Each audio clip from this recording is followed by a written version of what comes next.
Hey there, boys and girls of YouTube world. Today, the Duff dog and I are fetching up a 77 Dodge Charger Daytona. Duff's not with us here. He's keeping an eye on the shop. But anyway, this thing's one owner, and it's been in the barn for a few years. We're going to get her out of there, see if we can't get her running. So this is your dad's car. You bought it brand new. Yeah, Dad bought it in the late 70s, brand new. Drove it for a number of years until he started farming, and I suppose he decided he needed a pickup at that time.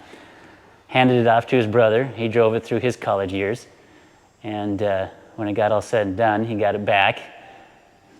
Not exactly happy with the condition that it's in. And oh, goodness, he drove it and enjoyed it. Yeah, right on. It was, you know, but it's also probably a car that maybe that stuff would have happened regardless. Right. I don't know. You can blame it on somebody else. Why not blame it on your little brother? Yeah. But no, all is good that way, but sort of frustrated on what to do with it next, you know? Like, he'd love to fix it up, but knows that to get it to the standard that he'd enjoy it would not be conducive cost-wise. So that's sort of the frustration when it's come to the later years of ownership. And anyways, it's time to start another chapter for it. So how long ago did he have it running? Or So as the story goes, I texted my uncle last night to ask him when it was last ran, and he figured late 80s. Well, we made her back to the ranch. Let's get this thing unloaded and go through the old satisfaction phase of washing the barn dust off of this thing and depreciating the value by eliminating that barn dust, because that's what makes it a six-figure car. It's probably going to be like a $800 car by the time we get done washing it.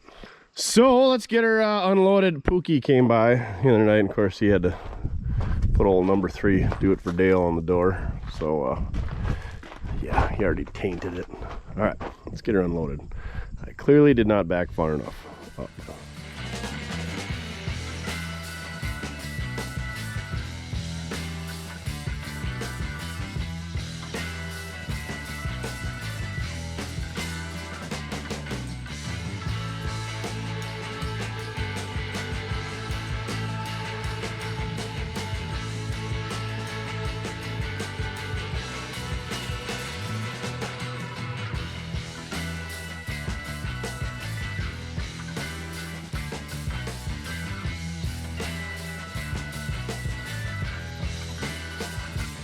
All right, we're giving this one the extra special treatment. We're doing under the hood as well.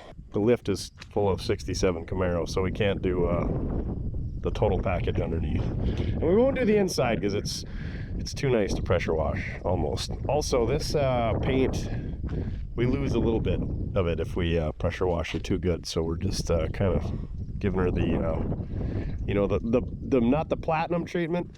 We're going with the charcoal treatment. She cleans up pretty dang good. Let's get her inside. And oh, that mouse smell is not so good.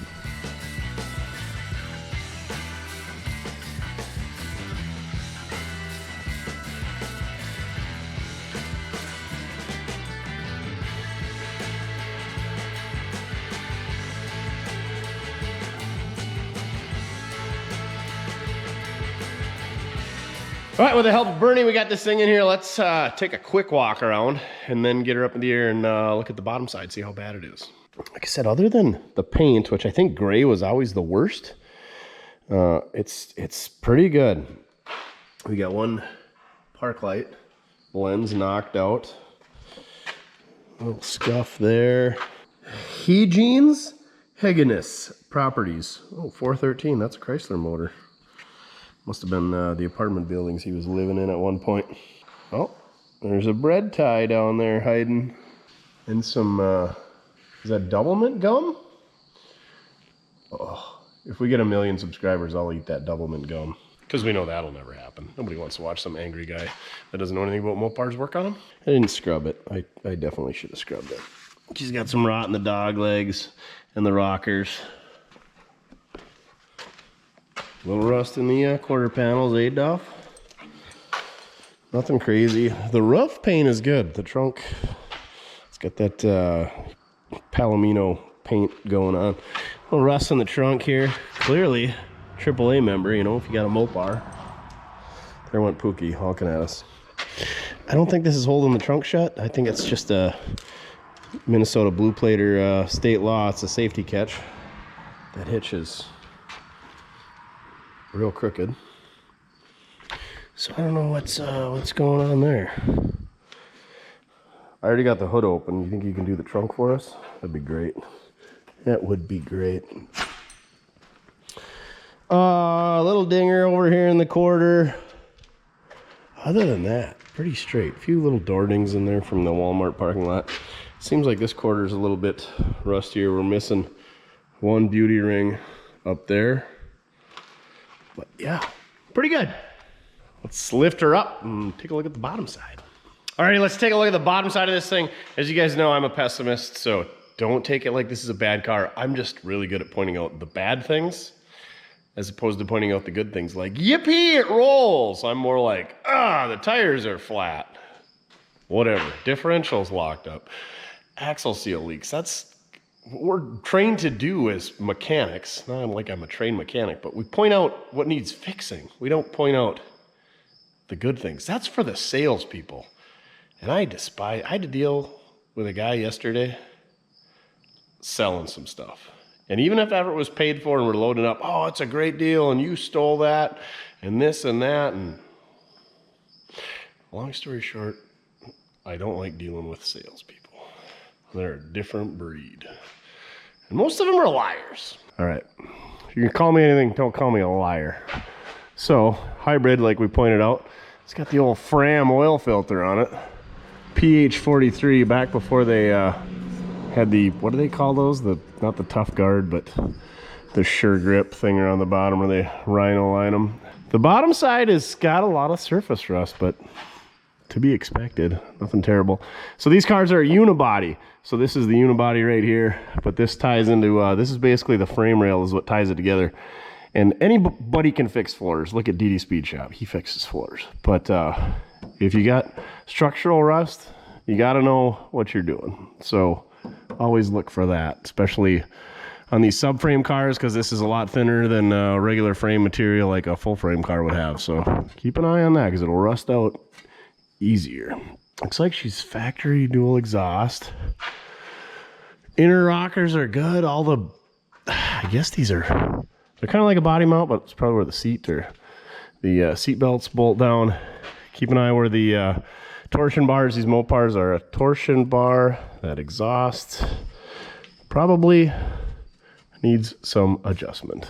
But yeah, where the transmission mounts and the torsion bar mounts, it's all kind of one deal right here. Make sure where that attaches is good and solid. This thing looks really good underneath, actually.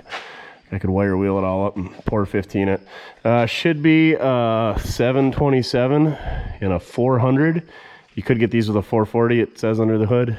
You got the 400. Mufflers are rotted out. We need to get ourselves an exhaust pipe machine so that we can address this type of stuff. Pinion seal looks dry. He did say he got some grass wrapped around this one time, took out the pinion seal, wiped out the rear, and he said they're like 273 or 291 gears. Highway Flyer. Again, mufflers shot. Oh, hey, little buddy. What are you doing there? That's a strange spot to be hanging out. Looks like he got a little wet in the wash job. Looks like we drove through some mud at one point. Yeah, the floors are super good. Inner rockers are all solid. Good car. Leaf spring car, like pretty much all the Mopars. Even the inner quarters got a little rot, not bad, but definitely needs the outers. They're kind of delaminating here for us. Needs the mud flaps fixed too. I'm sure it was sagging a bit, so they put some coilovers on the back. The fuel tank, when I was tying it down, I could smell it, and I noticed there's a spot on the trailer. The fuel tank is rotten and either plumb full or leaking somewhere. I think she's plumb full and leaking out the top. Either way, fuel tank needs to go away. That's how you wire in trailer lights. Get yourself a Scotch lock. The old electrical guillotine. Pretty good. Oh, right here. See, this is like the unibody, and this is where the leaf spring mounts. So that's pretty structural, integral, and she's rotten there. Not too bad, but definitely something you would want to fix if you cared about it more than me. Hitch needs to go away. How's this side? This side's good though. Let's look at the front spring mounts. Looks like they bolt to the side here. Everything looks solid there. Fair amount of rot in that rocker panel. But you slam this car on the ground, you'll never notice. Oh yeah, she's soft. She's soft down there in the quarter in the rocker. How's this leaf spring over here by Fievel? He says, I checked it out. Looks good. That's crazy. I was just flopping there. The spot weld must be the first thing to rot out. All right, white letters on the back, and then just your standard black wall up here on the front. Tires look good. So, yeah, we'll definitely run them, but what's the worst thing that happens? Wipes out the dog legs on the fender, or wipes out the quarter panel. That one would make a mess when she blew. Doesn't have an 8 3/4. I don't know if you could even get them this late, but it's got a bolt-on rear cover, so some weak little something or other. I don't know. Now, before we turn this thing over, we know it's full of bad gas, and we don't want to pump that up into the engine because it seems like it makes valves stick. But anyway, I want to get the fuel tank completely out of this thing because it's dripping and you can never get that smell out of the shop, or it takes a very, very, very long time. And a couple of the bolts go through the trunk to get the fuel filler neck out. So we gotta get the trunk open. Let's see if there's a trunk pop on the inside, and then let's also take a look at the inside and see if there, I saw there were some parts in there. Maybe there's something that we need. Maybe there's something that will tell us we should stop working on this. Who knows? Let's take a look though. So everybody's been waiting for this. This is a Dodge Daytona. I don't know if these got it too, but the Cordoba's got the rich Corinthian leather, and this feels like it's definitely modest Corinthian leather. Even rich Corinthian leather. Doesn't look like anything in the back. A bunch of bounce sheets, which are used up. Good for mice. What's this? Oh, a t-shirt? New shop rag? Oh yeah. Extra schmedium. The Paddock Club by Arrow. 60% cotton, 40% polyester. Made in Thailand. Look at that cute little pocket. What do you put in there? Oh, what size is it? That's what we need to know. There's not a size on there? What the French? It's not big enough for me. Be a perfect shop rag. And then we got these parts down here. I know I saw some lug nuts. Yeah, that's what we need. The beauty ring probably isn't in there. More lug nuts. Brand new ones. Is there a trunk popper in here? Son of a biscuit. See anything over there? Well, let's grab the parts out of here and we'll go look at the back. Oh, more shop rags. Complete with mouse poop. The Globe Gazette Gifts, Wahpeton, North Dakota. Are these the... Oh, those are the dome light door insert thingers. This one's burned through, and here's a new old stock Mopar one. Look at this. Kraus Motor Service in Wahpeton. Is there a date on this thing? Anyway, it's a metal SE badge. Oh, that's for the trunk. Sweet. Is the lock cylinder in here too? We do get it open. New old stock. These parts are probably worth more than the car. Not because the car isn't worth much, but the parts are probably super valuable. Dome light. Again, Mopar. New old stock. Wish this stuff had a date on it.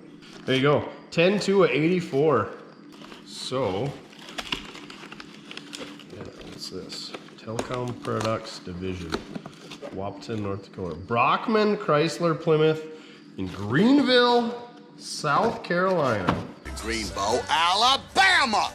Oh. Brand new old stock. The decals that go all the way down the side of this car and the pinstriping. What a deal. This thing was shipped COD. $63.66 is what she cost. And of course, it's going to take an act of our Lord and Savior himself to get this thing to fit back in the box. Come on now. I don't want to screw it up because that's going to be no good. I'm guessing this is the same thing. Same part number? No. Tape stripe. Different part number. Maybe this is the one that goes around the rear window? Thinner? Oh yeah. That's one that must go around the rear window. All kinds of cool new old stock stuff. Made and printed in the good old US of A. New Mopar wheel studs. Kraus Motor Service. I think it's, what is it? Dakota? Chrysler? No? Something like that. Another tape stripe. Oh, it's the Daytona decal. We interrupt your regularly scheduled shenanigans to bring you this week's Mortske Minute. The Daytona.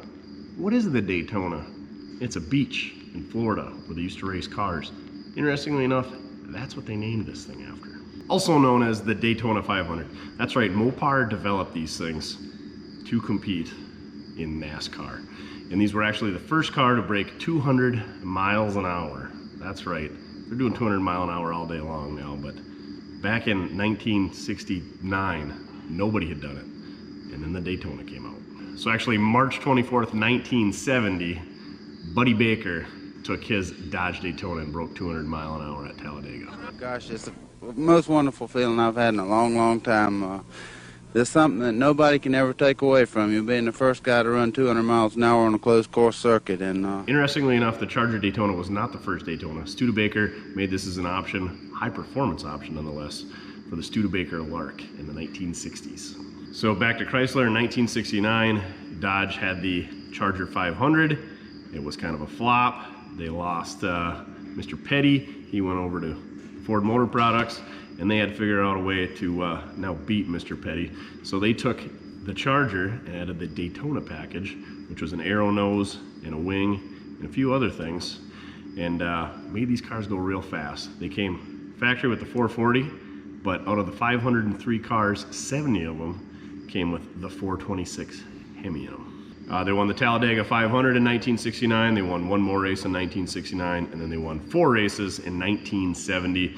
1970, Plymouth added the Superbird, which was another one of the winged cars, which were affectionately known as the Winged Warriors. These were banned after 1970.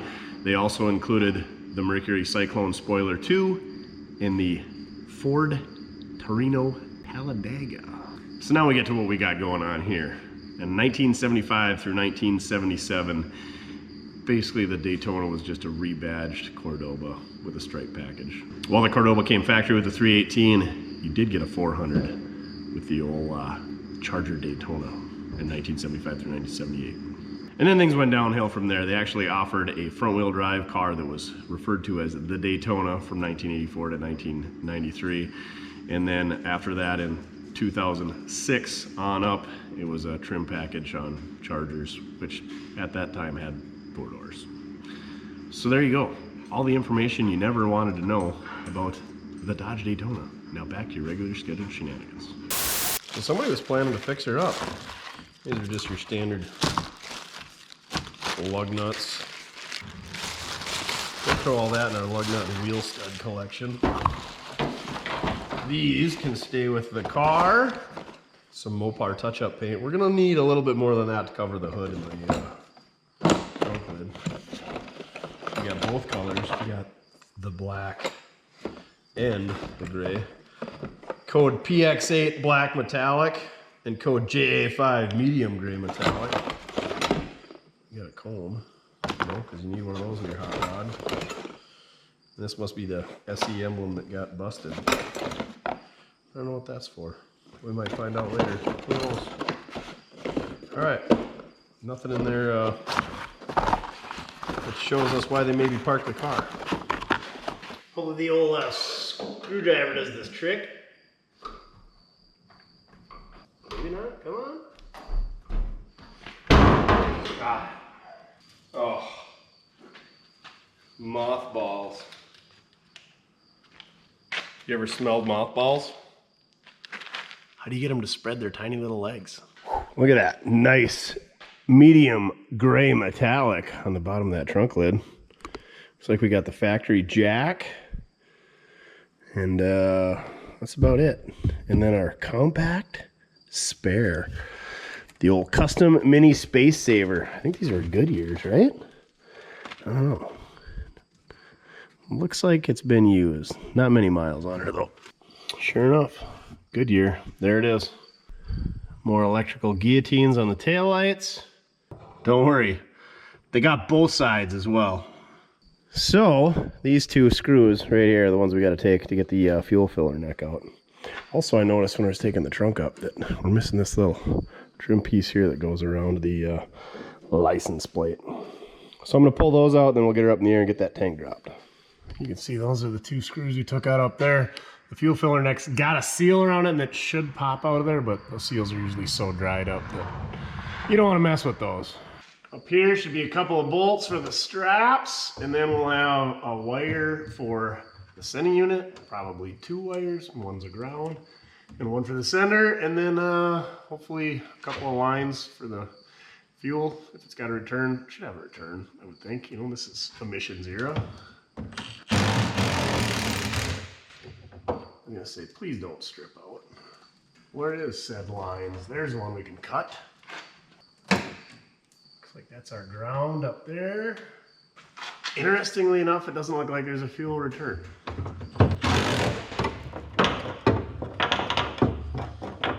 Like I said, the fuel looks like it's running out the top of the tank, so she's full. We're probably gonna wanna get our transmission jack to drop this down. There's the ground wire. Now where is the sender wire? Does it go up inside the trunk? Probably. Please don't spill and or fall on my head. Oh yeah, she's full. Coming down.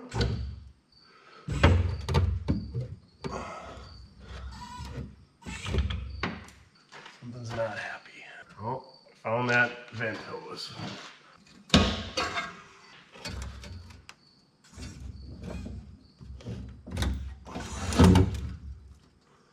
Gonna spend a little extra time plugging these lines, or this one anyway, because this gas is so stinky. I don't want it on my floor. We'll still spill it anyway. Just wait. All right, we are wedged up against the diff up there, and we're caught up on the fuel filler, but I think it'll slide out. We're gonna try it. Usually I wouldn't recommend this, but we're in a tight spot. Please don't spill out all over my face. Jesus. Oh, that's nasty. Oh, so nasty.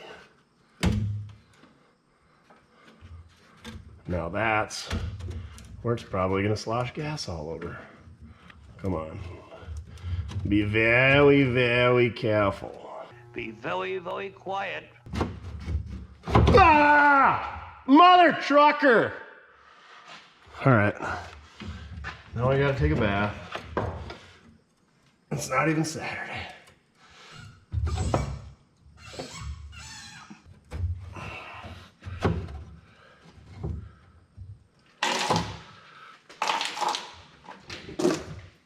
Oh, it's spilling everywhere.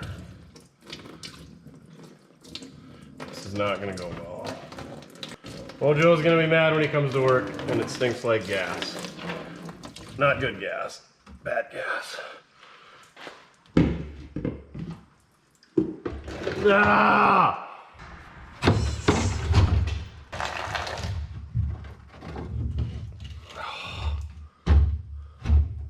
Stay. All right, that's how full it is. It's sloshing out there. It's all over my legs, my hands, my floor. And that's exactly what I wanted to avoid. Looking back, I probably should have just punched a hole in it and drained it all out safely, but now we're gonna have to deal with that smell for several weeks. And it's the grand opening of the Sargent County Museum grand reopening of Building 3 today. So now that I am on the museum board, I need to go get cleaned up and go kiss hands and shake babies. So that's where we're gonna leave this until I either get back tonight or tomorrow morning. But I wanna wheel this outside quick so that if it spills anymore, it spills outside. How dare you! In a safely contained manner.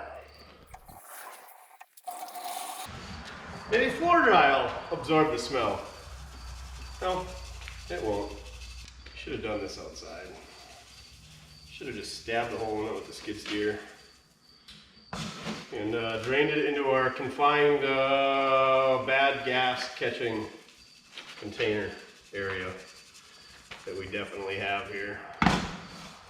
Out of all the smells, bad gas is much worse than mice or 80-90 or anything else. Do your thing, kitty litter.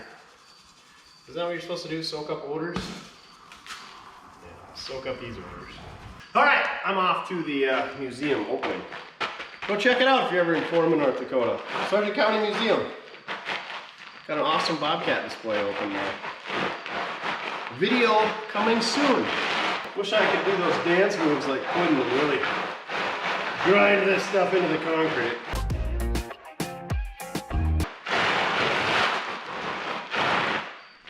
All right, next day, we're back. The old museum thing got a little later than I expected, but really good turnout for the grand opening. I wasn't expecting many people, and there was people in line when I got there because I was late.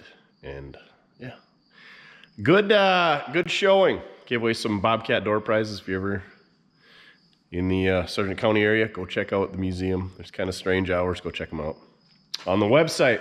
Anyway, it still stinks like old gas in here, so great way to start off your Monday morning. But I think let's pull this battery out. I got the fuel line off of the fuel pump so that we're not pumping anything up that was in the line or the hose or whatever. It should just be anything between the pump and the carburetor. But let's pull that battery out and then pull the air cleaner off and see what we got. I know we could see some mouse house stuff going on in there, so we shall see. It'll be fine. It's only been sitting for 32 years. Come on, how bad could it be? So bad that the air cleaner lid is glued to the air cleaner for cheese and rice. That's a new one. Never had to unstick the lid from the air cleaner. What the heck? Am I missing something? Does this like not come apart? How else would you get your air filter out of there? It's loose on there, but it's caught on the carb stud. How does that happen? Can we spin it off of the carb stud? Is it that tight that it'll thread off? It kind of seems like it. Look at that. We are literally unthreading the air cleaner lid from the carburetor stud. I think she's got a little damage to it, causing her to bind up. Wild. And of course, it's full of mouse house. Well, actually, it's not that bad, but it's not good. You could see some food and some fecal matter. Attach carburetor, do not. What is this? Flammable. Auto fool? Auto food? The auto fooler. What was this? Something for emissions? Smoke whistle? I don't know what this is. It's the auto fooler, the smoke whistle something. Warning, flammable. Under close adult supervision. Something door use, outdoor use only, attach carburetor, do not. And it's made by the Santai Fire, made in Taiwan. That's fireworks. Why does it say carburetor? Did we just find some type of firework you put in the carburetor of your car? Is this like an Uncle Buck firework? You put it in your car and it automatically backfires like his car? The world needs to know. We don't have your regularly scheduled shenanigans to bring you a Mortske Minute. This Mortske Minute is brought to you by none other than Black Cat Fireworks.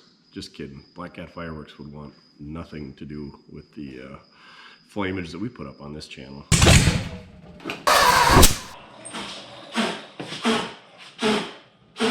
I don't even know if they still exist. They probably still do. But anyway, speaking of fireworks, the auto fooler. Not a lot of information out there. So what I did find is there are a couple different companies out there, the Auto Fooler or Auto Tricks. I'm sure there's several other ones. They began in the 1950s. The craze got kind of big in the 60s and through the 70s. One brand was made by the Longhorn Manufacturing Company in Fort Worth, Texas. And basically what they do, you take one wire and either hook it up to the spark plug or the coil, and another wire and hook it up to the ground when the person would turn turn the key on or start up the car, it would light the fuse, and then that's when the smoke show, the whistle show, the fire show, the noise show, all that would commence. As far as I know, nobody died. Probably wouldn't work very well on today's late model cars and today's late model people. So there you have it, this week's Mortske Minute, the Auto Fooler. Now back to your regularly scheduled shenanigans. All right, Jake, he skated out here, but anyway, this thing is the Auto Fooler. I gotta do some more research, but it sounds like these were like a whistle smoke hooked up to your spark plug prank thing. Like, I don't know, there's leads that went off and hooked up to your spark plugs. When you started up your car, it would whistle. We gotta do some more research, but anyway, we gotta get this car running first. So I think just for S's and G's, we're gonna take this air cleaner right out of here. Hopefully there's not too many vacuum lines plugged with auto light spark plugs. And the carburetor's free. I feel like we got a 8-pound Northern on the other side here tugging on me. Oh, another Motocraft spark plug. Where is it? Oh, it's the connection in the valve cover. It's the big dog. That's why she felt like a big old greasy Northern fighting me. I talk like I've ever caught a fish in my life. Oh, and there's wires going to the air cleaner. Leave it to Mopar. You ever think maybe that's why this thing doesn't run anymore? It's because somebody played some whistling smoke? You're gonna stand there owning a fireworks stand and tell me you don't have no whistling bungholes? Auto Fooler prank on them and another car won't run? That would be a shame. There's gotta be a connection on this thing, ain't there? There's 2 connections. But is the carburetor free? Oh, nope. It's a thermal quad though. I think this is the first thermal quad we've had on the channel. Lucky us. Kickdown works. Throttle, not so much. Ugh. Good news is I think Edelbrock will bolt on. If not, we'll make an adapter. And also a Quadrajet should bolt on.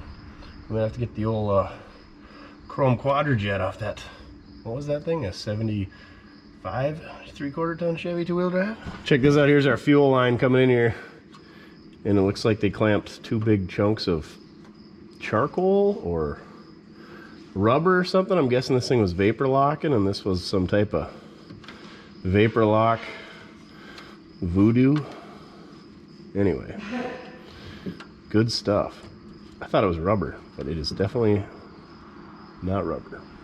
Well, I got a feeling the old thermobog isn't going to free up without some encouragement. So let's just go ahead and try getting the engine to turn over and then worry about the thermobog after that. But if it doesn't turn over, no point in tearing a carburetor apart or freeing it up. So let's swap a battery in here. So I've already got the cables off. We got this battery hole down, which I think I could probably sneak it by. Oh yeah. Don't have to be very sneaky. I'm a slithery little sneaky snake. Get my screwed by Mortske repair pointer out here. After further inspection, after I washed it, it looks like it was punched out in December of 9. So I'm guessing December of 89 is when this thing was put in there. There you go, K9 right there.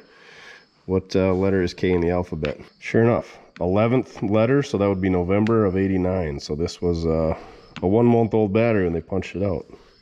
There you go, your worthless information on interstate batteries. K9 means November 89.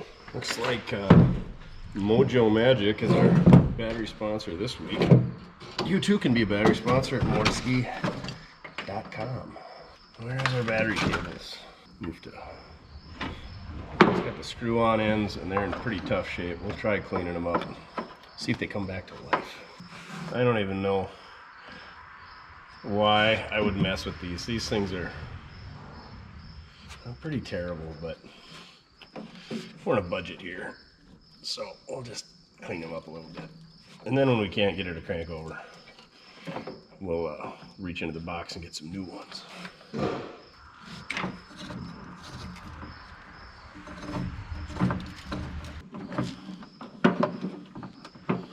The old negative, she's a little slopped out. She don't want to grab on, so we're going to assist it with the old locking pliers. There we go. Nice tight fit. No smoke yet. Let's reach inside and see what happens. Let's put our console shifter into park. Is that knob? Oh yeah, it's got a set screw in it that needs to be tightened up. See if we get a cranky crank. Hey! Good old gear reduction mopar starter. Gotta love it, she's turning over. Anybody check the dipstick? I'm sure it's just fine. And by fine, I mean completely empty, not even on the stick. Whoops. I'm guessing it wasn't run empty because, you know, it's not locked up, but let's lift her up in the air and drain what's left because, you know, should be 2 quarts low, probably holds 5, so should only be 3 quarts tops in there. Let's see what happens. All right, here goes nothing. Let's adjust our pan up so that we at least try to catch it. Just don't be water or coolant. That ain't good. That ain't good at all. I doubt 5 quarts leaked out. And I doubt they would have drained the oil before they parked it. But I have seen crazier things. Went dug through our stash. What do we got for a Dodge Slant 6 LF196, which happens to be the same as a 400 uses. We're getting multiple uses out of the floor dry today. We're watching movies too? You wanted to play the floor dry. I want to watch a movie. How about you could watch a movie while you play in the floor dry? Yeah. That sounds like fun. Oh my gosh. Let's not show her where the B-U-C-K-E-T of floor dry is at. You would just put her in the totem floor dry. Knock yourself out. All right, we'll spin a filter on and we'll let her down.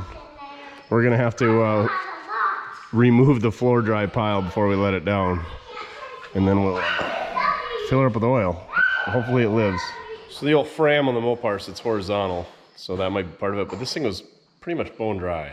We're gonna do something we haven't done here, ever. We're gonna try to cut this thing open and not slice our fingers off and get stitches.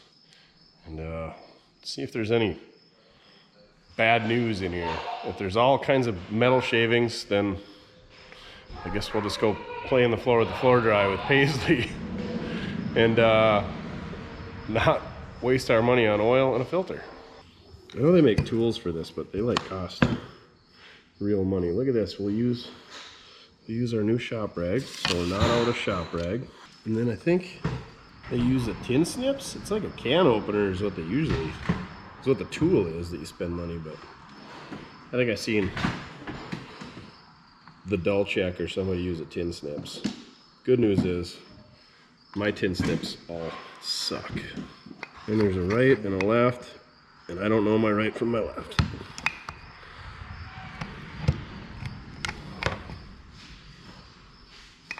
I don't see this ending well for the filter or myself. I got some other ones in here, but they're old Weisses, but I don't think they're in any better shape. Some old HVAC technician is yelling at the TV, "You're doing it wrong. You're supposed to use a yada yada, so on and so forth, W1 1124. I think these tin snips are just shot. Oh, making progress? There we go. I think I got this worn out at a pawn shop 15 years ago. There we go. Because I thought Weisses were always the good ones. Now we're cooking with gas. Maybe we can throw that away. Yeah, she's bone dry. I suppose somebody did an oil change, spun the filter on, and then never filled it back up. But that was a brand new filter. Look how greasy it is, though. So that's just from sitting? Yep, I just definitely wasted my time cutting apart a brand new Fram. Well, we're only out 11.5 cents. And 15 minutes of labor. Now you know, use the red handled Weiss to cut apart your oil filter. And whatever this Master Force thing is from Menards is a steaming heap of crap. So now I'm wondering, was somebody gonna start it up and change the oil first before they did it? Never added oil? Or did somebody change oil and forgot to add oil and start it up. Either way, it should have pumped. There should have been oil in like the pump that ran into the filter, right? That's the fun part, trying to figure this stuff out. What they were doing, what they did, what they intended to do. Either way, let's get a new Hastings LF196 filter. And 5 fresh quarts of whatever mystery oil we find, hopefully 1030, maybe 530, maybe 1540, we never know. We're gonna give this thing nothing but the finest. Harvest King Conventional 5W30. Get this at your local tractor store.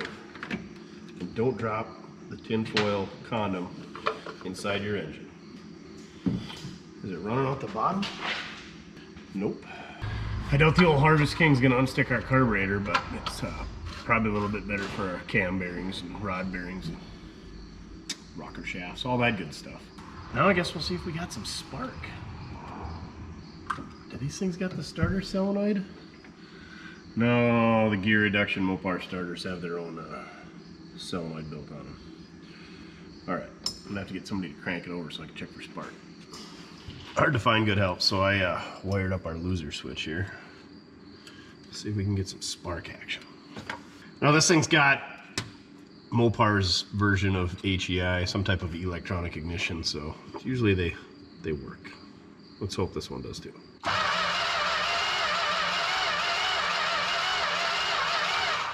It does not. So I'm guessing somebody's been here before, because the old coil shouldn't just be flopping around on the intake. Great, grand, wonderful. Good, great, grand, wonderful. So now we get to figure out where that's supposed to mount, and if we're getting power to the right spots and nothing to the wrong spots and whatnot. So I'm gonna do a little digging into that. You Mopar guys already know this, but for the rest of the world that doesn't speak fluent Mopar, talk about the dumbest thing in the world. Remember those wires going to the air cleaner? So I traced the wires from the coil to the distributor, and there was no power there. And then I traced them back up the harness and followed the connectors of the firewall. Everything looked good. And then I went the other way. And then these 2 open connectors. I was like, what are those for? Oh yeah, those are for the air cleaner. You don't think. Yeah, you do think. You got to have that plugged into the air cleaner to get spark. We interrupted your regular scheduled shenanigans to bring up lean burn. So what is this magical wire that's hooked up to the air cleaner of this car that I couldn't figure out why the car didn't have spark? This is lean burn. And this is Chrysler Automotive Engineering at its finest. Lean burn came out in 1976. It's this fancy little box attached to the air cleaner. It was only on the 400 4-barrel engines in 1976. It was added to all engines, slant 6, 318, 360, 400, 440 in 1977. And it was used on cars well into the 80s on the slant 6s anyway. So what is lean burn? Lean burn is an electronic spark control, or a mess of wiring and yards of vacuum tubing.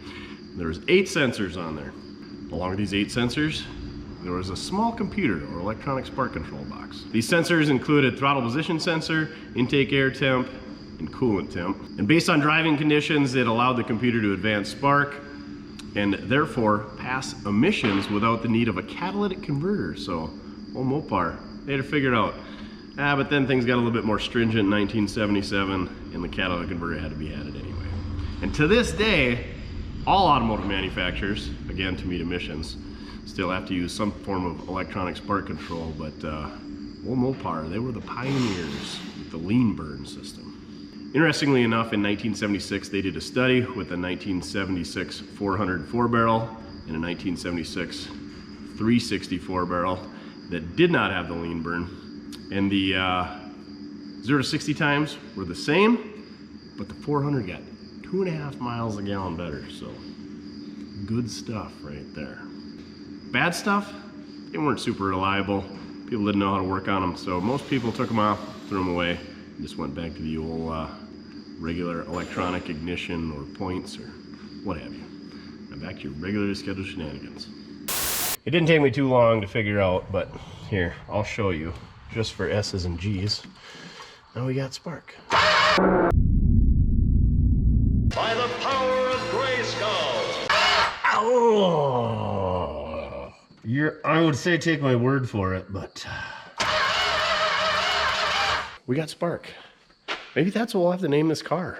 Grayskull, the 77 Dodge Charger Daytona, also known as Grayskull. So I don't know what's going on in that air cleaner, but I don't know if that's where the ignition module is at or what's going on there, but we'll leave that plugged in. For now, it's kind of a nuisance being in the way while we do the carburetor stuff or stuff on top of the engine, but now I'm gonna pull that carburetor off and all of its vacuum hoses and wires and linkages and cables and whatnot, hoses, and we'll get that off there. We'll see if we can't free it up a little bit, see what it looks like. And if that doesn't go well, then we'll go to plan B, which is Quadrajet or Edelbrock or something else. But we'll see if we get this one working first. I'm gonna go turn the key off so we don't burn out our fancy electrical box on our air cleaner.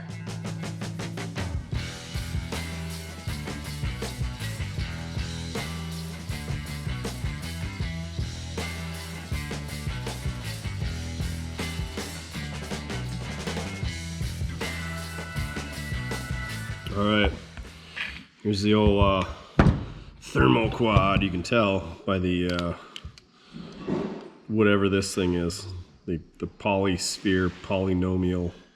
Anyway, this warps. It's not aluminum. It's not steel. It's plastic.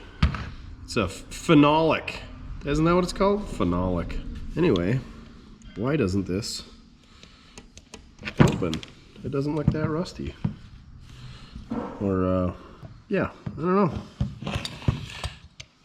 Corroded? Oh. But she's stiff. God dang it.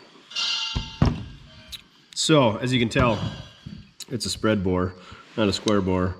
You can tell by the way that it is, and that also that these round doohickeys are bigger than these smaller round doohickeys. Butterflies.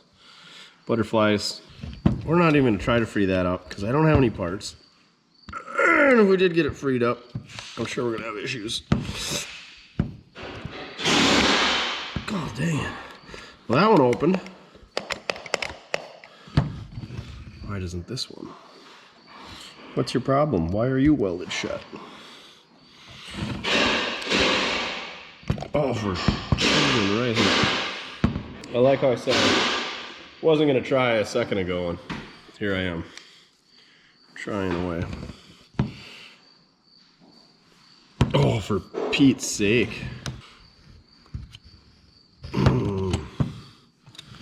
Yeah, that ain't going. What did I break? Oh, it's a chunk of the gasket.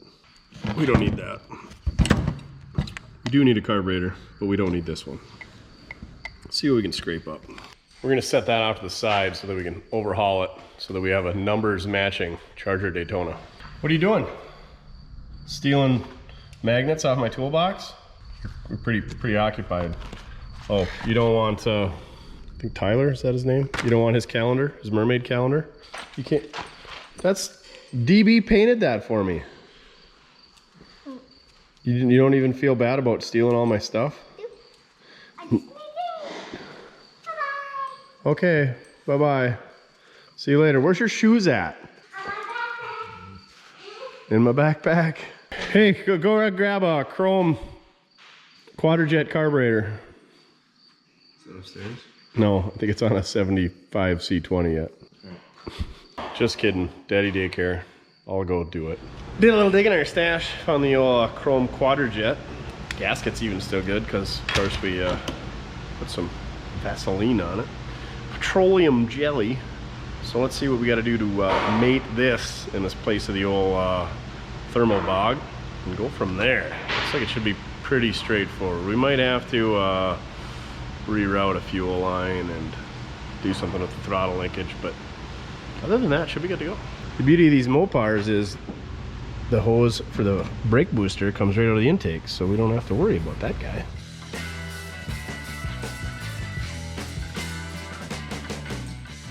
carb swap is pretty straightforward. I did run a different fuel line hose setup. They don't have a hard line between the fuel pump and the carburetor on these. They've got a filter in between and a couple chunks of rubber hose. So I just bypassed the rubber hose and the steel line up here and run a new piece.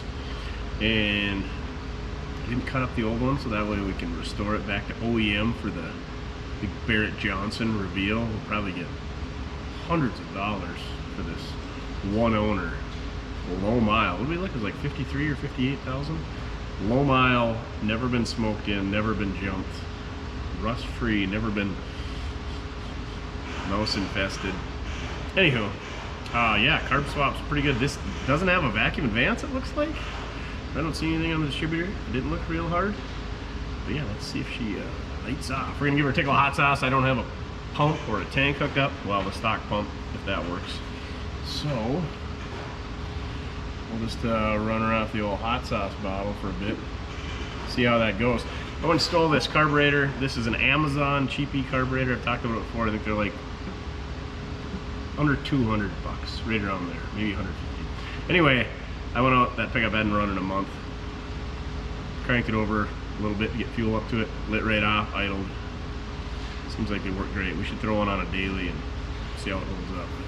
Anyway, enough yapping. Slingshot, engage. Slingshot engaged.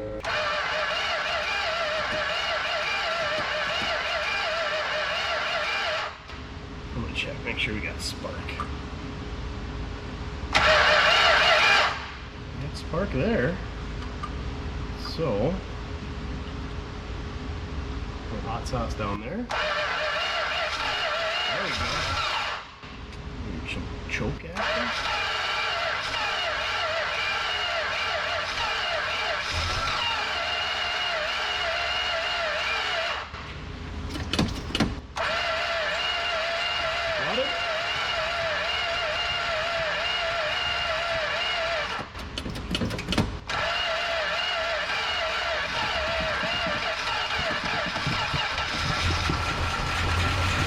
Oh yeah. Oh. 400 wants to live.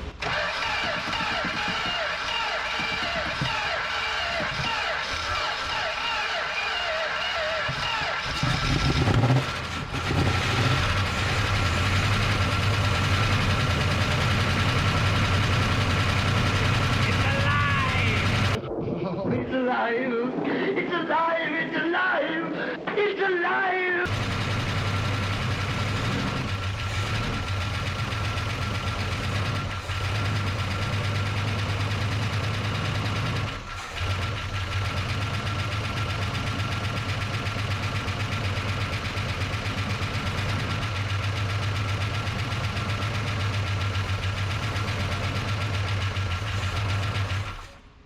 She's a little clattery in the old top end.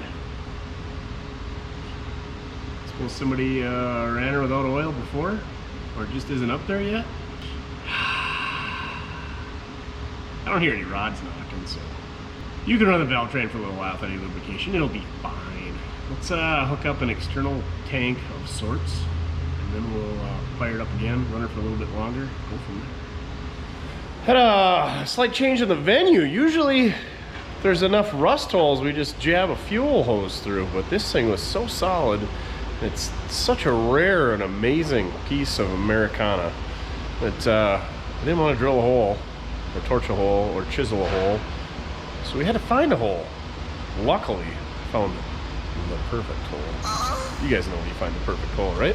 So, right here is our fuel gauge, and that had this sweet little grommet that is the perfect diameter to fit a 3/8 hose through. And of course, right where the fuel sender is where the line goes up the frame rail. So I blew that out first, got that hooked up, we're good to go. Now, let's give our fuel pump a little power and see if we can't get some fuel up the carburetor. We're gonna need to get a new floor mat before we take it to Pebbles Beach. Win some concours awards there and whatnot. Should really be up front. Oh yeah, make sure the vent's open on your tank so that you don't think you ran out of gas and you really did.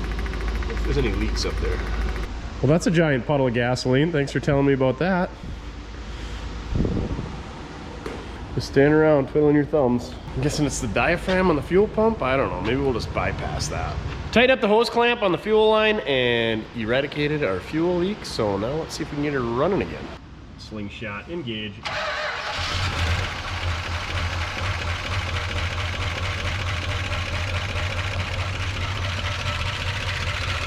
There's a little clattery in the top end. Let's see if it's got an oil pressure light or gauge. Sure enough, it's got a gauge and it says low. Even when you rev her up, she don't move.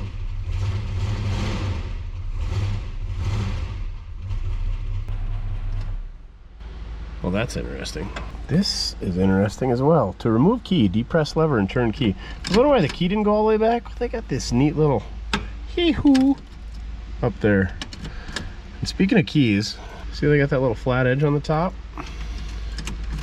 And they also go in upside down, if you ask me. So I was looking in the center console here, and there's this little, there's this key ring over here. I'll show you.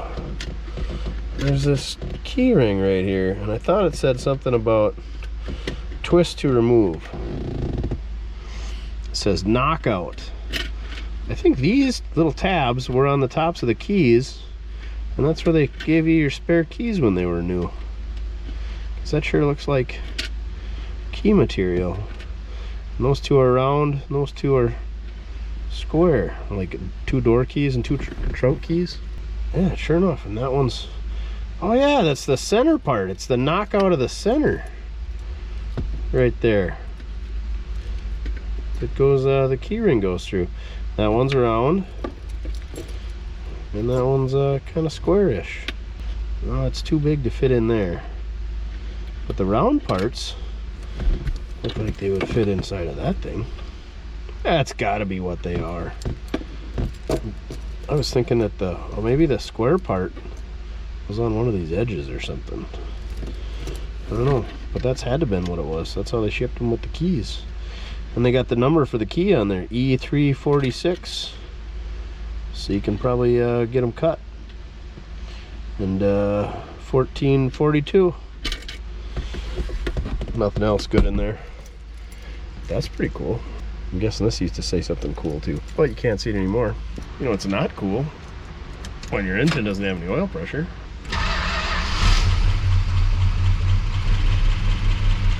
Dagnabbit. You got brakes? Oh, got the light to come on. Well, guess we'll have to fix that. Oh, for cheese and rice. What are we gonna do now? Well, I was gonna dig into a Mopar oiling issue, and then a dammit messaged me and says, hey, my skizzer jack folded in half. And I got the car up in the air on the side of the highway, so we're gonna go take him a jack and Bernie, you know, because tow truck things. And do our good deed for the D. Deed for the day!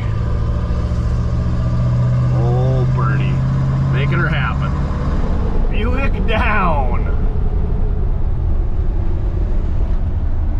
Better turn the beacons on. Whoops. Oh yeah. Safety first here. Boy, you're really I should have brought another jack. Well, you should have maybe just brought a car. You should have said something. I could have brought a rollback. I do have a tow truck here. We're good. I believe in the jacking instructions it says to be on a hard, flat, level surface. I didn't think anyone wanted me to lift her up on the road, right? So the thing is, I went to lunch today in town, and I drove by this thing sitting on a jack then. What? No, it wasn't sitting on a jack then, was it? Make sure the seat doesn't go up when you... Ooh! Go a little bit more. Okay, we're good. We're good, man. Don't damage the body, whatever you do. Just start jacking. You've already struggled. You've had 3 tries.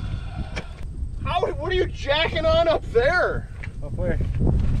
That. Yeah, I am on the pinch weld. Move that blockhead when I go up. Oh, we're way under. Oh yeah.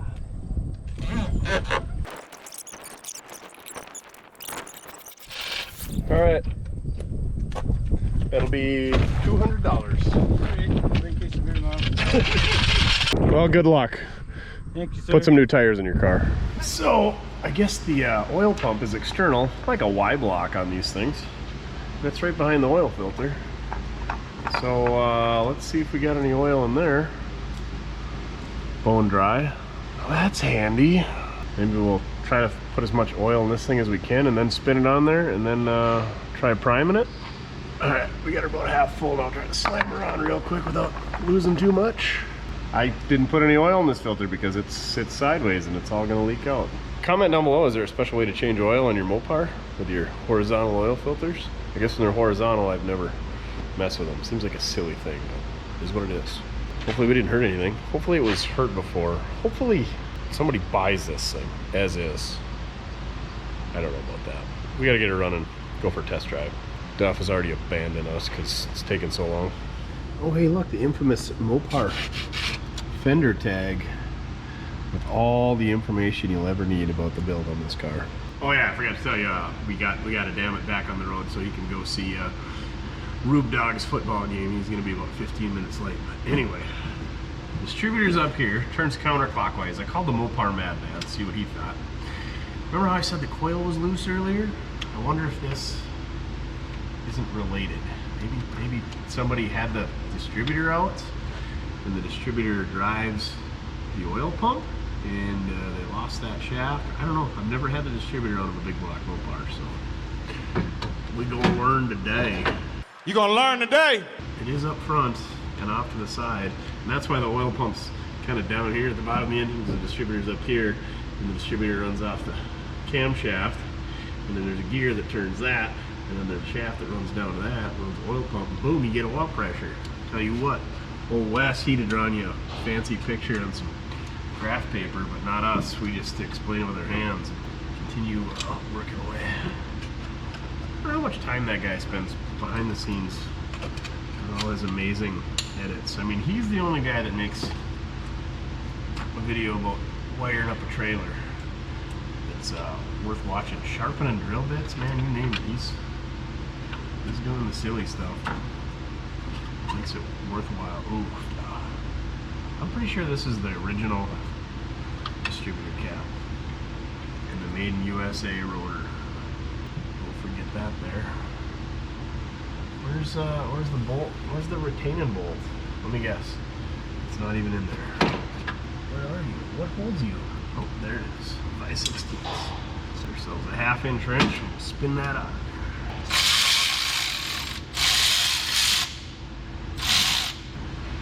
Oh, we should have definitely marked where our rotor was pointing. We still can. Give me your clamp. Now it should just slide right out, right? Ooh. It's not gonna be like a Ford where we gotta chisel it out of there. Oh, a second set of wires coming off the side of it. Is there like a shaft on these that drops down into the engine and you lose forever? Probably. You did mention something about an intermediate shaft. World's shortest distributor here. Just got a little flat drive on the end. Nice O-ring seal around it. Keep water out of the engine. High quality product by Mopar. Oh yeah, and that intermediate shaft's got the gear on it, so we gotta get that out of there. Because otherwise if we try to turn that, we're gonna have to turn the camshaft. Let me try to show you what we got going on down here. We need a Wes to draw us pictures. So there you can see the cam gear at the bottom, and then that's the distributor drive gear right there above it. If we sneak that out of there, I think that's that intermediate shaft he was talking about. So we're gonna try a magnet first.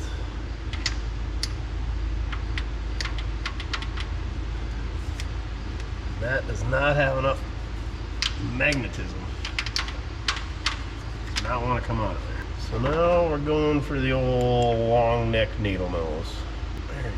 You gotta turn and pull. Maybe? It's so close. You silly Mopar. You definitely want to clean all the rat crap away from your distributor before you pull it out of there. Like we definitely didn't do. Not having much luck sliding that thing out of there. There. Just gotta get angry with it.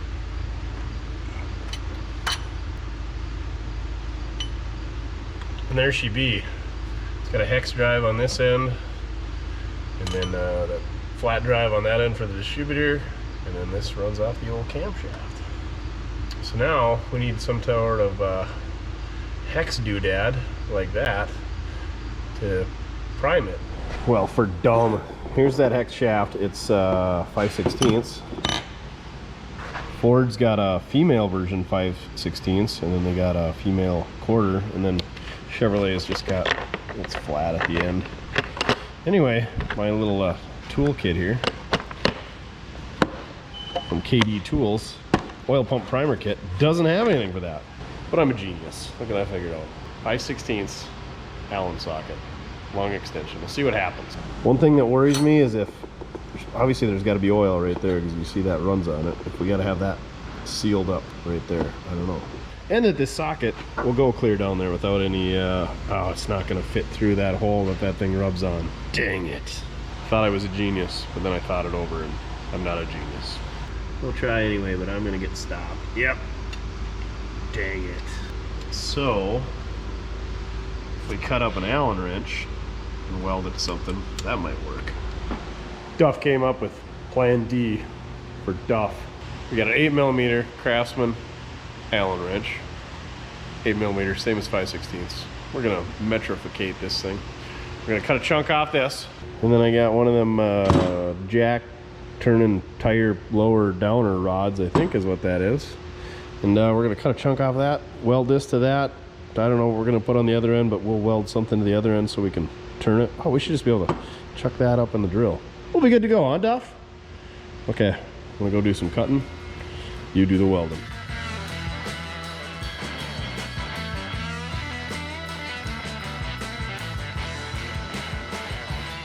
All right, this thing is way crooked. Hopefully we don't have to weld it up in a lathe, but see if this works. And if it does, I am the smartest man alive. I am the smartest man alive! Oh yeah, baby. Never mind that it dances all over.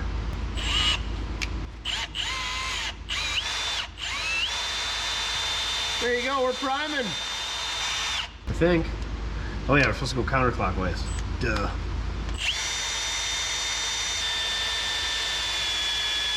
Oh, there she's starting to, I can feel it. I can feel it in my bones. She's priming now.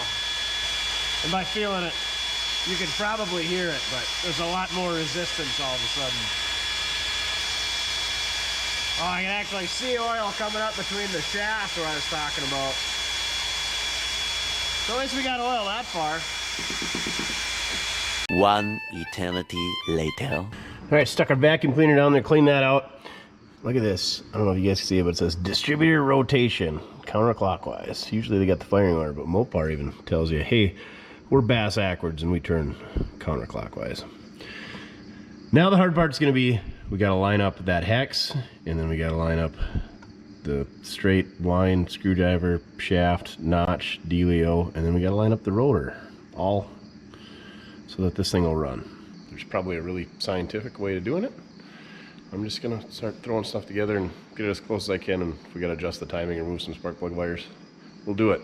Look at this when I was having a sandwich, thinking about my life decisions last night. This thing is all Mopar. It's got the old Mopar fuel filter still in it.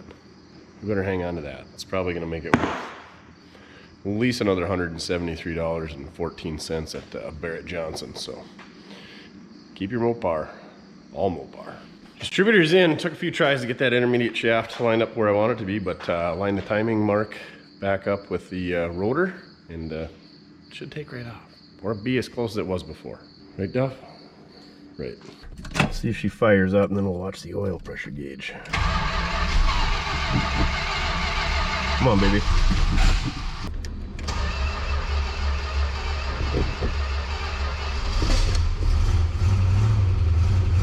Come on, come up now.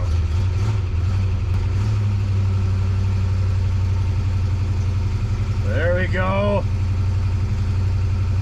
We're really doing it, Harry. She's climbing. She's getting quieter. Hey, we're above low, so I guess we'll take that. Still going up a little bit though.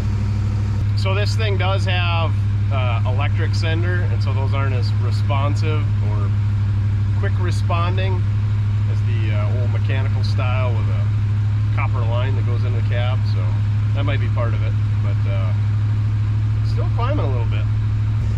We're almost halfway up, and that, in my eyes, is acceptable.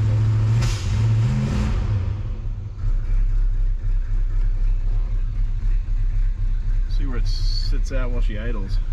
Also, it's got a low fuel light. Definitely sounds like she could use a tune-up. Carburetor, straight out of the box. Chromazonia Amaquad is working great, but probably use plugs, wires, cap rotor, because like I said, that cap is Mopar, and I doubt somebody put a new one on in 53,867.2 miles. But we got our oil pressure back. We're just about halfway up at an idle, so I'll take that. Hopefully we didn't do any damage running it, but we didn't run it for that long earlier. I hate to say it, but I've run them that long before with no oil. So I think what happened was, I don't know what the whole oil change situation was, but just all the oil drained back through the oil pump and into the bottom of the oil pan. What little was in there, they must have changed the oil, spun a filter on, and never put oil back in, and then it just sat, I think is what happened. So, and then I think because there was no oil in the pan, in the sump, to keep the oil from running back down, it just ran back down. What little we drained out was all that was in the oil pump, and that's why we had to reprime it. Because I don't know how many of these revivals we've done over the last 4 years. Probably 150 of them, and we've probably only primed the oil pump. It's maybe the 3rd time we've ever done it. So, yeah. Burning some of that old oil off there. Our clatter's gone away. I don't hear any rods knocking. She's gonna be golden. Well, we know the brake light's on, so that must mean we don't have brakes. Let's check the brake fluid and go from there. Shouldn't say we know we don't have brakes. We know the brake system is unhappy about something. She's a little low, but it's got fluid, so that's positive. That means that it hasn't all leaked out, in case you haven't figured that out yet. And usually leaks are what give you a headache on brakes. So let's top that off and find out where it went to, because brake fluid doesn't really evaporate that I'm aware of.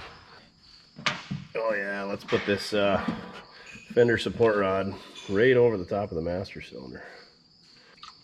Not like that matters. I had spilled half the jug anyway. There you go. Brakes are fixed. Good as new. Even overhauled. Just to double check that they're fixed. Let's see if the light went out. And if I absolutely have to, I'll just pull the fuse. Or better yet, put black tape over it.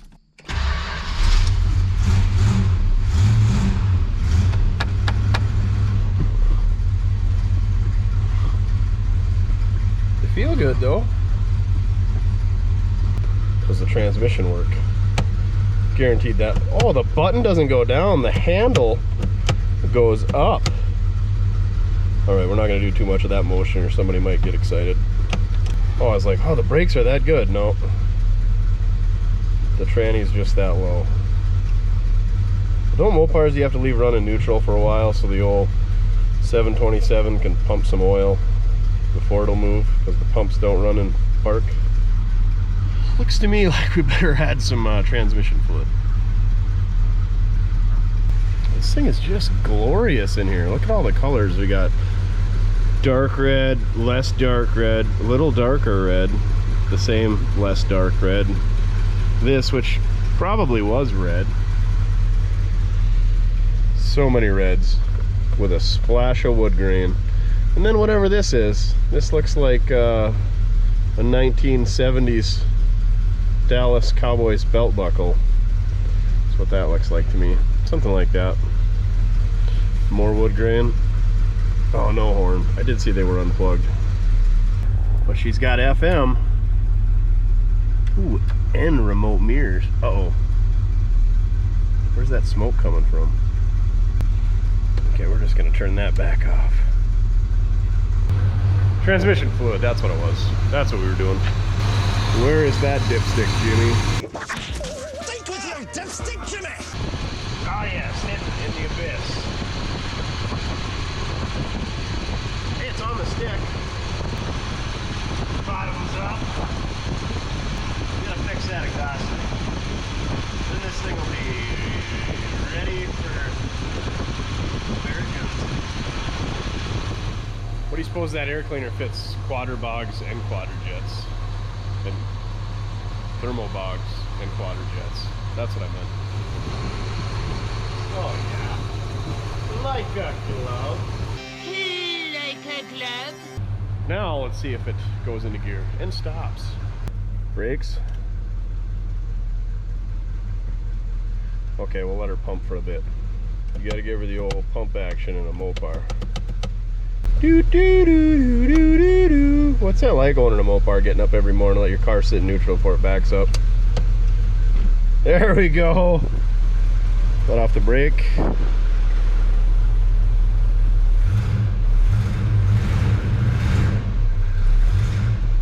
Are the brakes dragging, or I just have the lift up that high? I'll set the lift down. Let's try forward first though. Oh yeah. Look at that, brake light went out. We got a tranny and brakes. Remember how I said I was gonna figure out where that brake fluid went? I'm not. We'll find out eventually. Or the next person will. All right. Reverse. Maybe. So does the button goes down and the handle goes up? What kind of wizardry is this? So if the button goes down, it shifts. But if the handle goes up, it doesn't shift. I don't get it.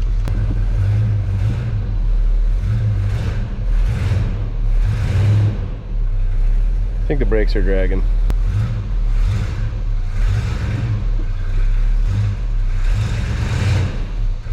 Oh, it moves. Let's lift it up in the air and spin the wheels. A lot of times with disc brakes, after they've been sitting for a while, you apply pressure, they grab and don't release. Sometimes it's the brake hoses, sometimes it's calipers. We're gonna find out. All right, the wheels, they turn, I swear. They do. I think it's just crap built up on the rotors. We'll see. If they get hot and we have to tow it home, we gotta tow it home. That's what Bernie's for. Other side's the same deal. It needs brakes, let's be honest, but they work and it rolls. So we're good enough. The Dean Alpha 4-season radio. I don't know who Dean Alpha is, but they made some sweet tires in 215/75. I didn't even check. This is a real muscle car. They better be big and littles. Oh yeah, 225/70 in the Uniroyal Rally GTS. GTS. Go travel somewhere in your Mopar. This mud flat must have tore loose at one time and they fixed her with a little sheet metal reinforcement. Real nice. It's probably holding that whole quarter panel on. Got a little saggage in her door seal. Bottoms of the doors ain't all rusty though. Oh, she built in Canada? Sure enough. Made in Kanukistan. Right there. January of 77. Gross vehicle weight, 5730. She's a big back girl right there. Oh yeah. All right, well we got her in there. I'm gonna raise her up a little bit more. And we're gonna mess with that exhaust leak because it's bad. Real bad. And then we're gonna snap studs off and I'm gonna get mad. Real mad. I love exhaust work. Love it. Almost rather work on starters. Almost. You can see this donut's been leaking and blasting hot exhaust all over the engine block. And you can look at that spark plug versus that spark plug. Of course, some of that's grease from the valve cover, but anyway, it looks like they're through bolts. So excellent job there, Mopar, instead of just using a stud. So if we break it off, we just hopefully slip a new bolt in there. Anyway, I'm gonna use the torch. Try to heat them up so we get those nuts off of there. And get it all apart, see what the donut looks like. I'm sure it's shot. They didn't just come loose on their own. And see what we can do. Patch her up real nice. Really nice. I like these Mopar manifolds. They got the donut cast right into it. The old flapper is flapping in the wind. It's like an exhaust stack. Tink, tink, tink. And there's no studs, so we just gotta drop new bolts in there and snug it up. I ran my finger around here, gave her a nice rim job. Everything looks good in there and present and smooth, so yeah, a couple new bolts and hopefully seals are right up. The old bolts must have stretched and that's how it got loose. No, that definitely didn't happen. I don't know what happened. Maybe they came loose, who knows? We're gonna fix it though, or try, make it better even.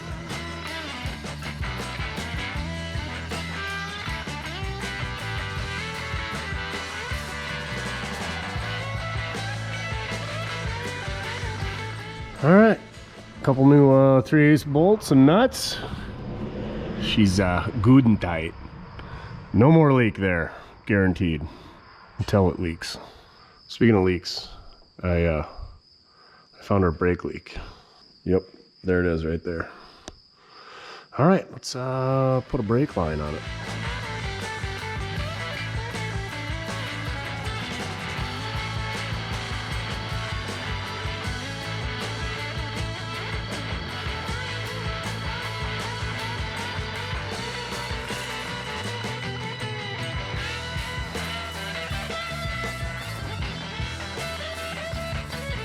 There you go, one freshly remanufactured brake line installed. Only reason we fix that is for leaks, because we don't need rear brakes. We're just going to do huge smoky burnouts with these 273 gears, so we just need front brakes. It's like a built-in line lock. I just don't want puddles on my floor because of it, so fix that. In that case, we could have just put a plug in there. Silly me. Duff says he's sick of looking at that tow hitch and mud flaps, so we're gonna take those off of there just for you, buddy, just for you. All right, I think I'm just gonna take the old gas axe and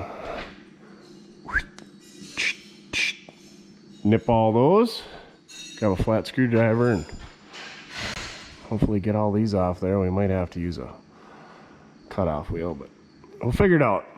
We got some torching experience, and we don't have a gas tank hanging down here to blow our faces off with. So that's a plus. We could maybe use an impact on those, but I don't know how they got that bolt in there. If we're getting the torch out, we might as well cut them all off.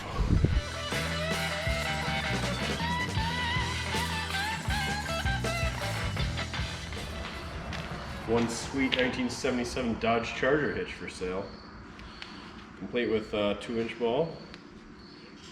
Oh, it's just a baby inch and 7/8. Wah, wah, wah.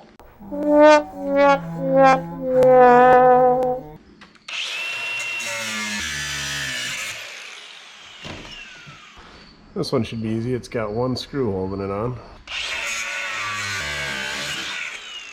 I bet we could turn the wheel to get access to these on the front if we really wanted to. Looks like they use some stainless hardware here. Beauty of that is it doesn't get all rusty. And you can take it back out.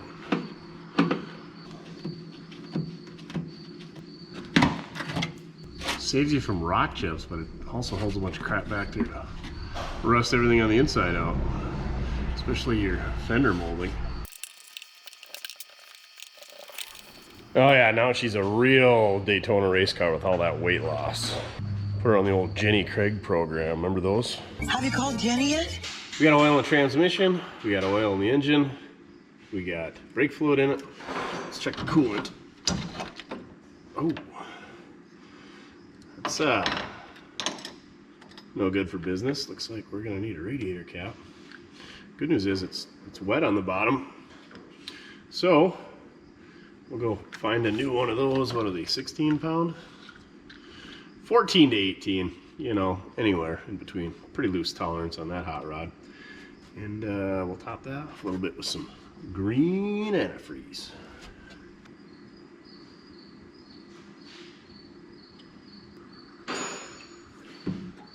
Look at this hot rod, still got the old Mopar radiator hose. It's even marked radiator end right on her. This thing is pretty much untouched. Got our generic radiator cap on. Air cleaner fits. Not surprised. I mean, quadribog, thermobog, it all interchanges. If this thing will start up, I think we're ready for a test drive. Oh yeah, I gotta round up Duff as well. Let's see if this thing will fire up and back out of the shop under its own power for the first time in 30 2 years. That's a couple days.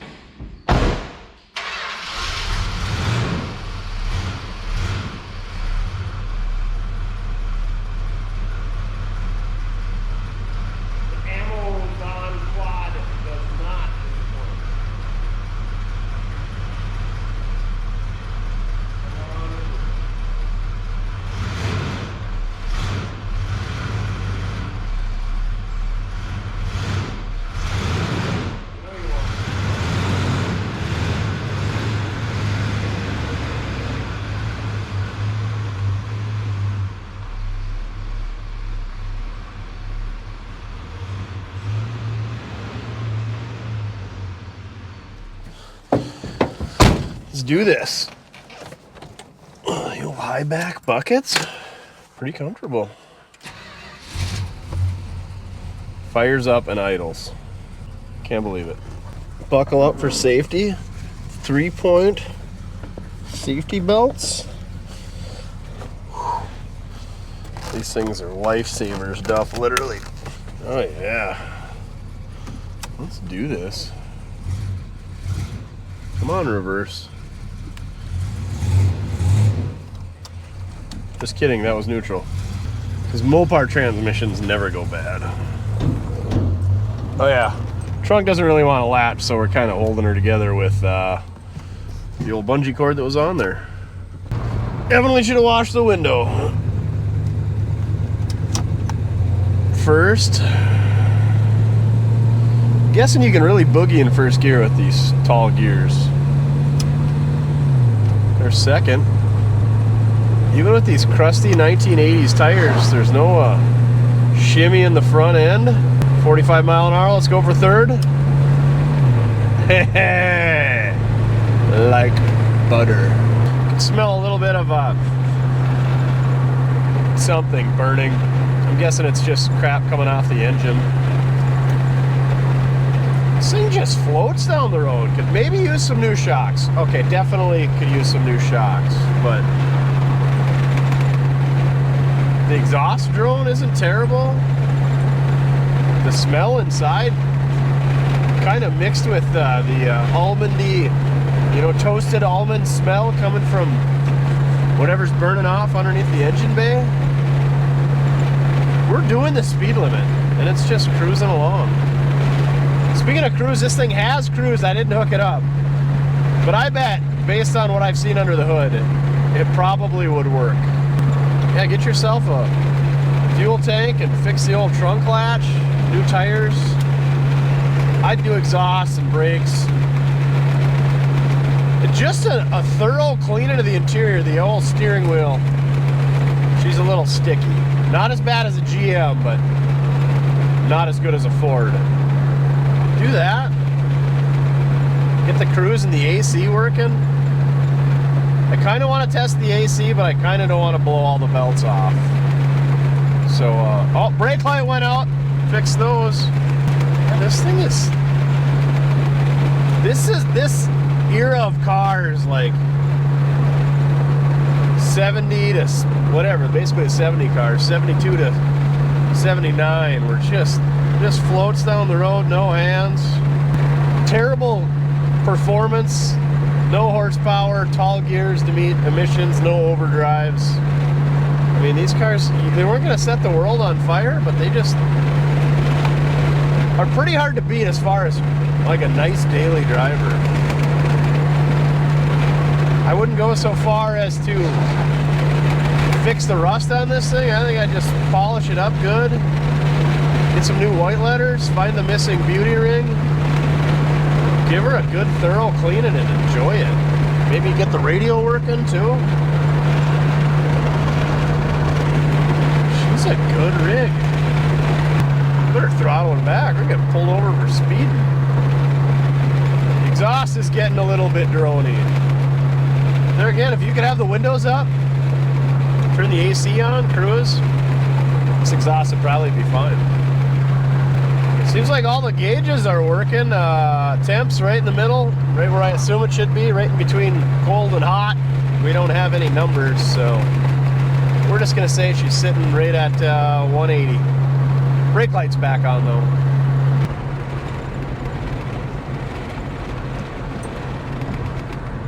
Pulls a little to the left. I'm guessing that left brake grabs a little harder than the right. Now we're getting a little bit of a shimmy. Oh yeah. She's definitely pulling left. Blinkers work though. Can you believe that, Duff? The blinkers work. Do they cancel? Of course they cancel.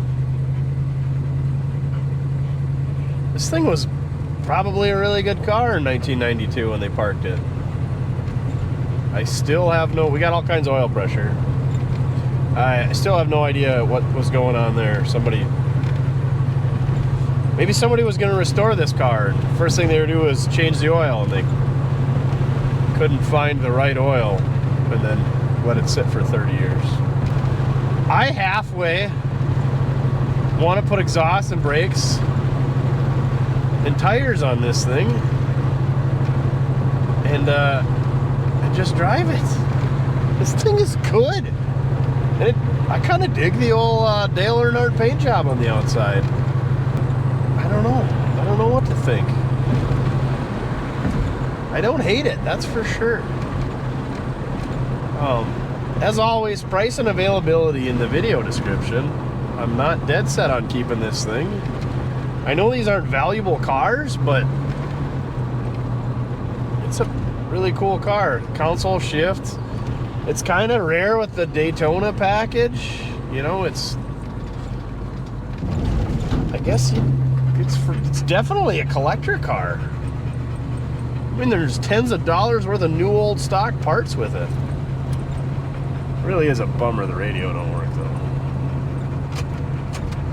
Mopar had the silliest radios with the two knobs on the side, and everybody else had a knob on each side. Tilt? Oh, no tilt? Dagnabbit. Now I don't want it for sure. Heck yeah, throw some glass packs on this hot rod. Twice pipes. Solid. Check the rear end, it was full of grease. Give her a good servicing and a little bit of a tune-up. This thing would be solid.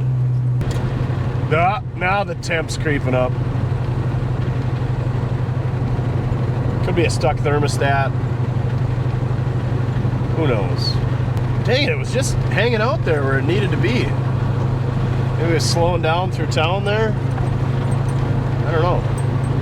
We'll get cruising down the road here, 55 again, see if she cools down a bit. Not looking good though, Duff. Not looking good.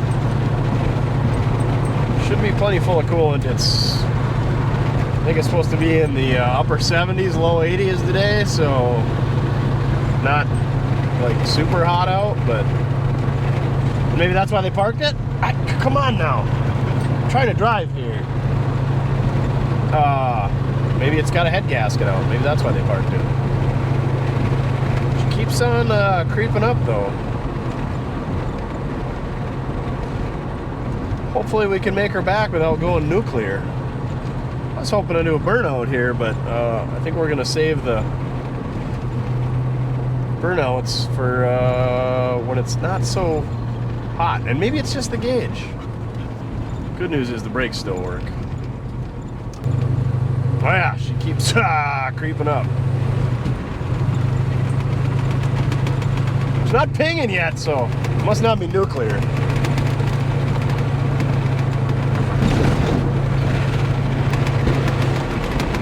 There went a hose. She's still running though. We're just gonna back into this approach and assess the situation, but don't die, baby. Don't die.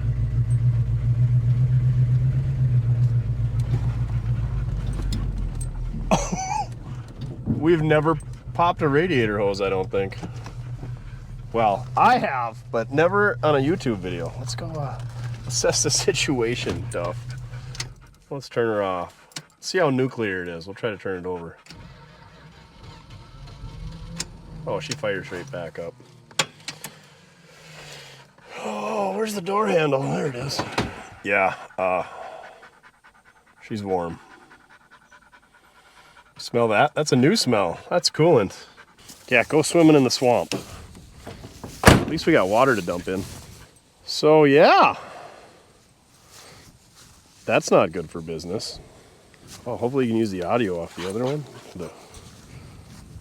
Let's check this out. It's a little bit hot for Duff, so I'll open it. It looks so shiny and clean though now. Maybe I put too good of a Chinese radiator cap on it. Mmm, tasty.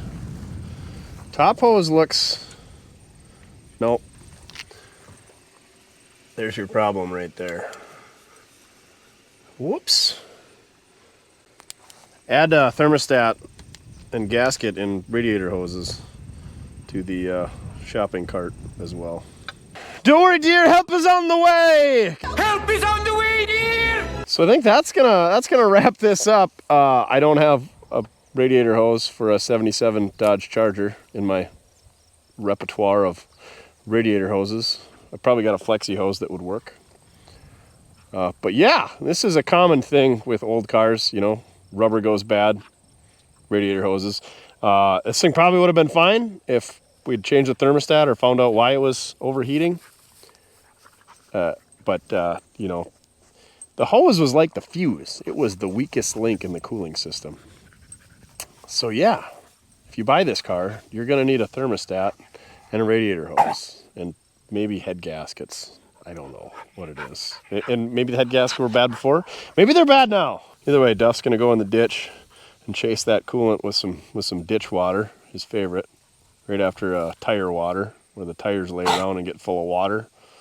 And then he drinks that stuff. All right, that's gonna wrap her up. So yeah, price and availability in the video description.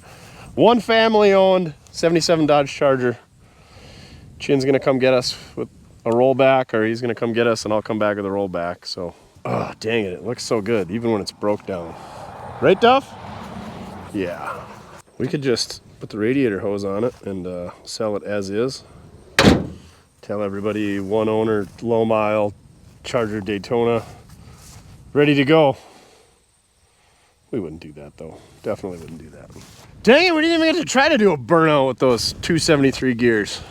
Well, there you have it, folks. We got a 1977 Dodge Charger Daytona running for the first time in 32 years. We made her about 10 miles. And then unfortunately, I think the thermostat is sticking, which caused upper radiator hose to blow. So she needs a thermostat. Radiator hose probably needs a thorough flushing. Maybe it needed head gaskets before. Maybe it needs head gaskets now. Maybe it doesn't need head gaskets. Tranny seems like it shifts pretty good, but it's kind of slow going into gear, so it might be something there. Brakes pull to the left. Needs tires. Needs exhaust. But other than that, she's a pretty sweet rig. Looks good on the side of the road. Broke down here, got nice interior. All kinds of cool options. Cruise, AC, tilt, all that. I guess our Chariot has arrived, the old Blueser. Good times. All right, on that note, on to the next one. Go check out the merch, mortske.com. We got caps, we got decals, we got magnetic screwdrivers, we got can koozies that are magnetic as well. We got tire pressure gauges now. We got banners. You name what we got. If we don't got it, you don't need it. All right, on to the next one, huh, Duff? We should go dove hunting. It's dove season. Steak tips of the sky. All right, let's go get a rollback. He's so much happier to be here than pounding nails. Duff, load up. Your seat even tips ahead. Ooh, nice center console. That's a nice new addition.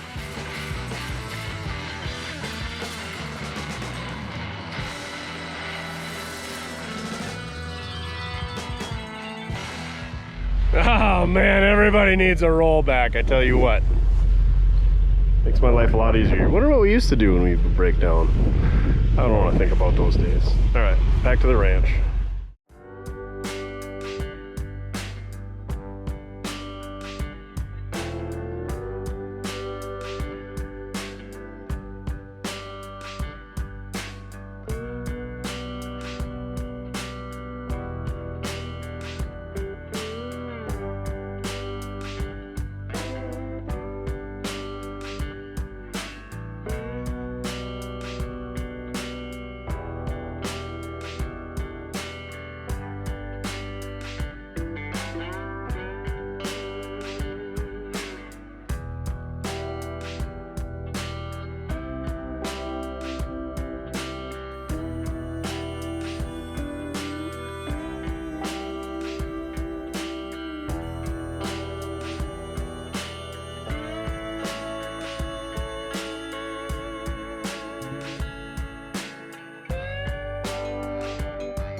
Yeah, yeah, for sure. Or buy a nicer example of it. And he's looked for that, and it's been tough to find one. But Right.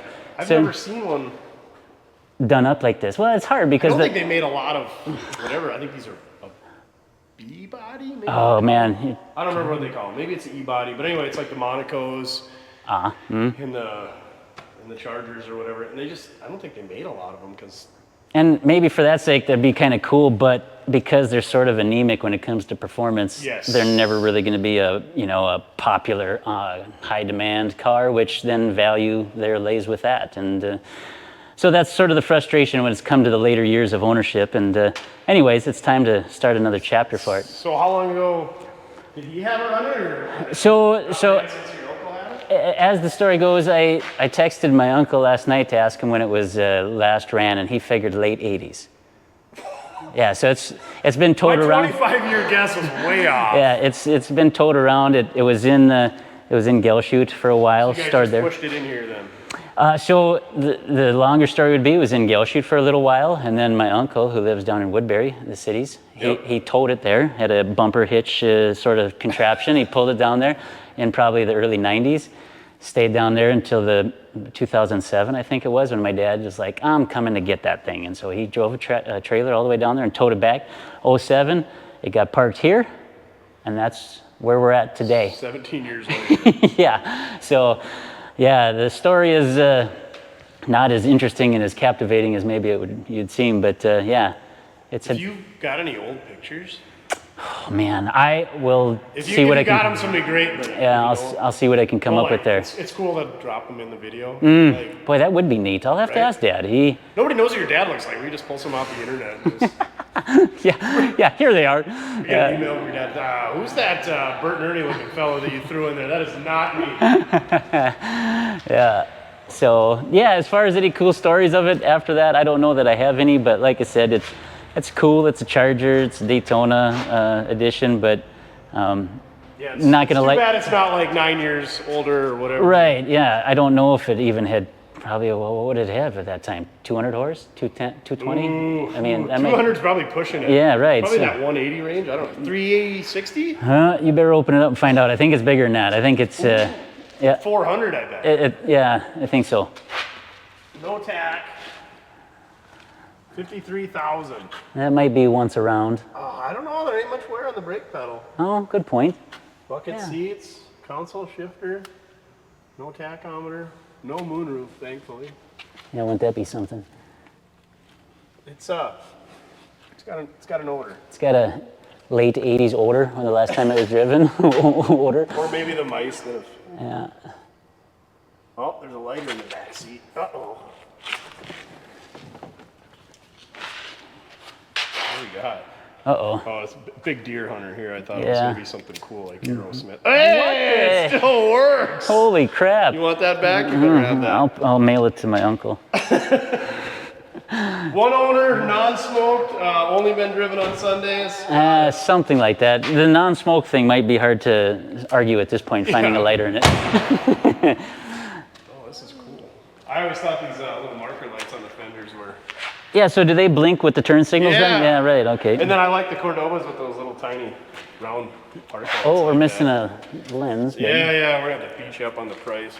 Oh, it's got a block heater though. So yeah, it's a hybrid. I should have asked more. It's a hybrid. It's got the Gwinner option. Here, should I help? There you go. Okay. Woo! And so I think, did I read in here somewhere? Engine 400. Yeah, that's, I think, so it's a 400. Oh, it's a 400 or 440. So. Oh, no, does it say? Yeah. Definitely. Oh, I can't read very good. No, it's definitely not a 440. He knows that. Wah. Yeah, but would the dash 4 mean 4-barrel? Yep. So he wasn't sure if it was a 2 or a 4. He couldn't remember that far away. And what is meckering like this here? What is going on? That's, I don't know. That's how you meet emissions. Oh, I didn't notice it was a spark plug. That's what I'm saying. Yeah, like there was some. Somebody who grew up on a farm apparently. Man, that Megatron, that is an old interstate. Battery holder's about ready to give away here. Is there a date code on? Did they stamp it or they? Oh, good question. Mark it out. I bet there's something engraved on it somewhere if we really wanted to get after it. But yeah, I'm thinking Late 80s, early 90s, probably. Oh, and of course, I bet the mice got in the air cleaner. Oh, yeah, I can believe that. All right, well, cool. Let's get her loaded up. Don't worry, we'll just put it on YouTube. Little fender bender here. Let's see which lever